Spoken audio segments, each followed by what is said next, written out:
नमस्कार dear students, video पर आप सभी छात्रों का स्वागत है। आज का यह वीडियो आप सभी छात्रों के लिए काफी ज्यादा स्पेशल होने वाला है। जितने भी यहाँ पर बीएड के स्टूडेंट हैं, चाहे आप बीएड के 2 ईयर के स्टूडेंट हो, चाहे आप इंटीग्रेटेड के जो 4 ईयर के स्टूडेंट है, बीए बीएड बीएससी बीएड के स्टूडेंट हो। देखिए, जैसा कि आपने इस वीडियो का टाइटल देखा होगा, थंबनेल देखा होगा, उससे पता लग ही गया होगा कि आज इस वीडियो में मैं किस बारे में बात करने वाला हूँ।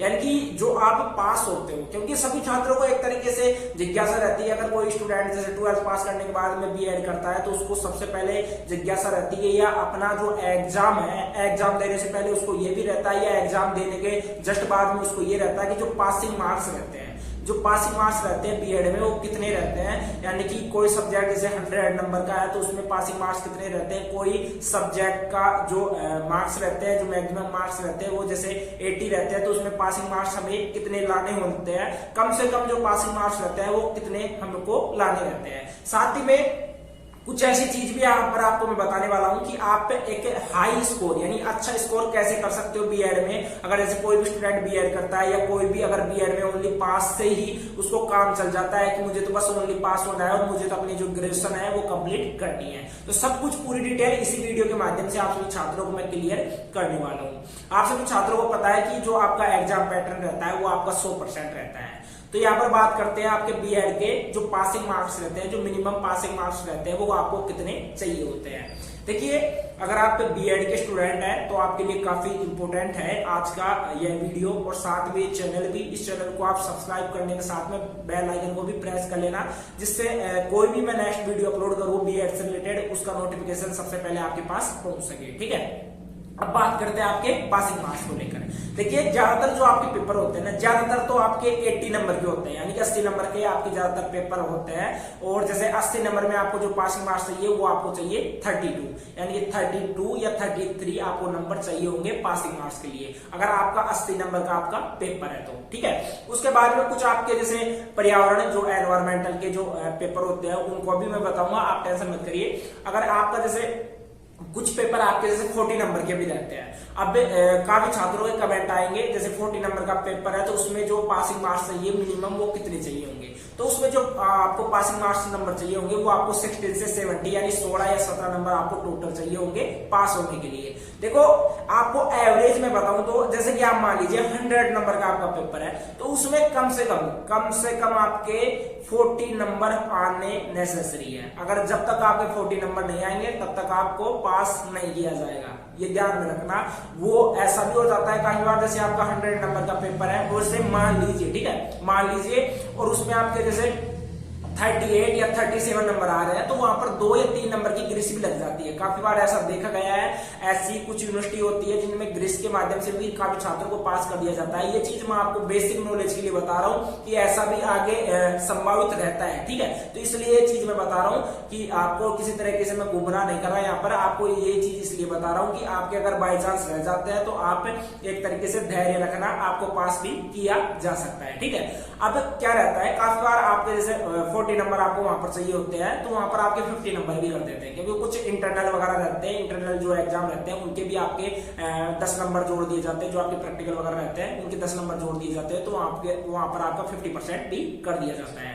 और देखो, आपको 40 नंबर यानी आपको 32 या 16 नंबर ही क्यों लाने हैं, आपको अपनी जो प्रिपरेशन है उसको इस तरीके से करना है कि जो आपको नंबर मिले वो आपको अच्छे से अच्छे मिले। अब देखो, यहाँ पर कैटेगरी के हिसाब से स्टूडेंट रहते हैं। कुछ स्टूडेंट ये रहते हैं कि जिनके एग्जाम की डेट पता लग गई है उनको कि हमारे एग्जाम जैसे 20 तारीख से स्टार्ट है, हमारे एग्जाम 21 तारीख से स्टार्ट है, लेकिन उनको पता है कि अपन को तो एग्जाम की तैयारी 16, 17 या 18 तारीख से ही करनी है। ठीक है, तो उन स्टूडेंट्स के कमतर चांसेस रहते हैं, यानी कि वो बीएड का फर्स्ट ईयर भी वो कंप्लीट नहीं कर पाते, फर्स्ट ईयर में लुढ़क जाते हैं, फर्स्ट ईयर में लुढ़क जाते हैं और फिर बाद में ढूंढते हैं कि बैक पेपर कैसे दे, या तो डायरेक्ट फेल हो जाते हैं या उनके बैग लग जाती है। ठीक है, यानी कि जो बैग लग रहा मतलब कि कोई भी पेपर वहां पर ड्यू रह जाता है तो या उनके बैग लग जाती है। ज्यादातर तो ऐसे इस कैटेगरी के जो स्टूडेंट है वो लुढ़क ही जाते हैं वहां पर। ठीक है, उसके बाद में सेकंड कैटेगरी आती है, उसमें ऐसे स्टूडेंट रहते हैं कि जिनको पास होने से मतलब रहता है। अब उनका मैं बता देता हूं कि किस प्रकार से आप पास हो सकते हो।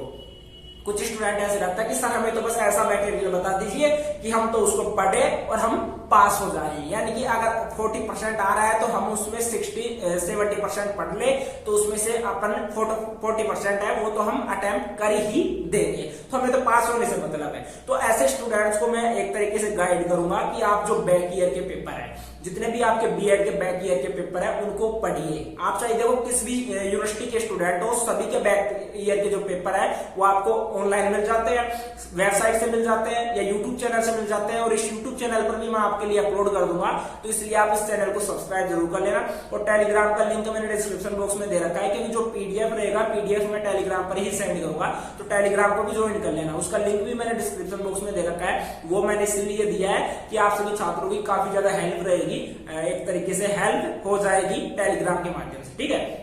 एक स्टूडेंट रहते हैं, यानी कि जो थर्ड कैटेगरी के स्टूडेंट रहते हैं, वैसे तो इनको फर्स्ट कैटेगरी का ही दर्जा दिया गया है या ओहदा दिया गया है, क्योंकि ये अच्छी स्कोर, जो एक तरीके से अच्छा स्कोर करना चाहते हैं, हाईएस्ट परसेंटेज बनाना चाहते हैं, क्योंकि इनके ऊपर एक तरीके से घर वालों का भी दबाव रहता है और ये खुद भी मतलब कि अच्छी परसेंटेज के साथ में अपनी 12th 10th पास करे होते हैं, ठीक है। तो ये चाहते हैं कि जो मेरी परसेंटेज रहे वो अच्छी बने, तो ये 80% वाले 90% वाले स्टूडेंट रहते हैं। तो देखो आप सभी को मैं गाइड करूंगा कि आप बैक ईयर के सबसे पहले तो आपको क्या करना है, जितना भी आपको सिलेबस है सबको आपको पढ़ना है, जितना एक्स्ट्रा भी पढ़ सकते हो वो भी आपको पढ़ना है। पढ़ने के बाद में जो आपके 4 से 5 साल ईयर के जो बैक ईयर के पेपर है उनको निकालना है, उन पेपर्स को पढ़ना है, फिर उनका आपको आंसर लिखना है। आंसर यानी कि पढ़ने के बाद में जैसे उनका कोई सा भी क्वेश्चन आप पढ़ते हो तो आपको यह सोचना है कि आपको इसका आंसर आ रहा है या नहीं आ रहा है। अगर उनमें से आपके 90% का आपको आंसर आ रहा है पूरा सिलेबस पढ़ने के बाद में, तो ऐसा समझ लेना कि आपकी तैयारी अच्छी चल रही है।